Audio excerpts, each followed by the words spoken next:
Assalamualaikum warahmatullahi wabarakatuh.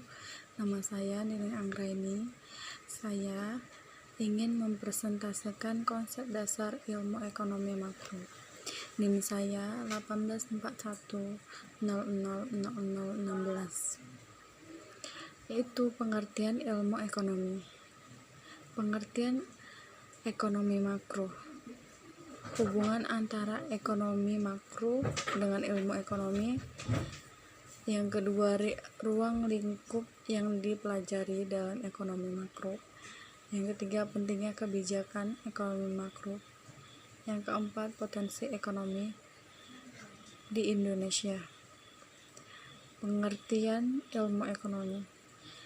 Ekonomi adalah yang pertama, eikos, yang berarti keluarga atau rumah tangga. Yang kedua, nomos atau aturan hukum, yaitu secara garis besar dapat diartikan sebagai aturan rumah tangga atau manajemen rumah tangga. Adapun ilmu ekonomi dia suatu studi tentang bagaimana cara mengelola sumber daya yang terbatas atau langkah untuk memenuhi kebutuhan dan tujuan tertentu.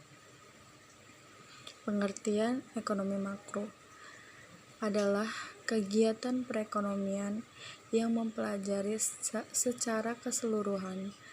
Artinya, dalam cabang ilmu ekonomi makro menjelaskan beberapa ekonomi yang mempengaruhi banyak masyarakat, perusahaan, dan pasar yang dalam perkembangannya berkaitan dengan masalah ekonomi publik atau negara.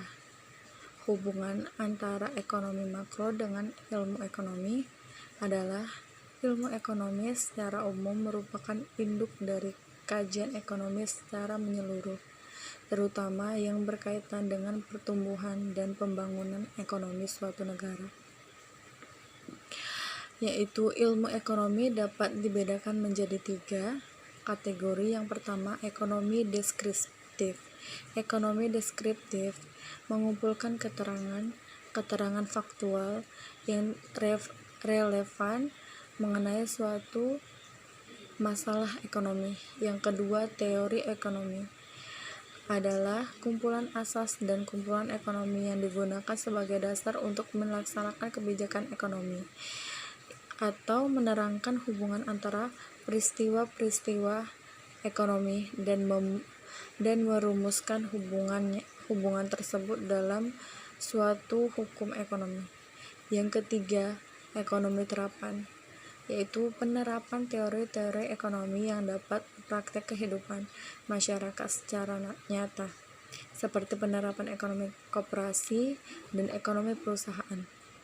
Ruang lingkup yang dipelajari dalam ekonomi makro adalah ruang lingkup ekonomi makro yang ditemukan oleh ekonomi Inggris John Maynard Keynes, yang secara umum dibedakan menjadi 2 aspek, yaitu yang pertama, kritik atas pandangan ahli perekonomian klasik mengenai faktor-faktor yang menentukan tingkat kegiatan perekonomian suatu negara. Yang kedua, pengeluaran agregat, yaitu pembelanjaan masyarakat atas barang dan jasa menjadi faktor utama yang menentukan tingkat kegiatan perekonomian suatu negara. Pentingnya kebijakan ekonomi makro adalah dalam teori ekonomi makro terdapat 5 kelompok besar yang melaksanakan kegiatan ekonomi, yaitu rumah tangga, produsen, pemerintah, lembaga-lembaga keuangan, dan negara-negara lain. 3 sasaran utama dalam ekonomi makro. Yang pertama, pemanfaatan penuh tenaga kerja. Yang kedua, pertumbuhan keluaran yang cepat. Yang ketiga, stabilitas harga. Permasalahan kebijakan ekonomi makro pada dasarnya mencakup 2 permasalahan, yaitu pertama, masalah jangka pendek atau masalah stabilitas, yaitu tentang inflasi, pengangguran, dan neraca pembayaran.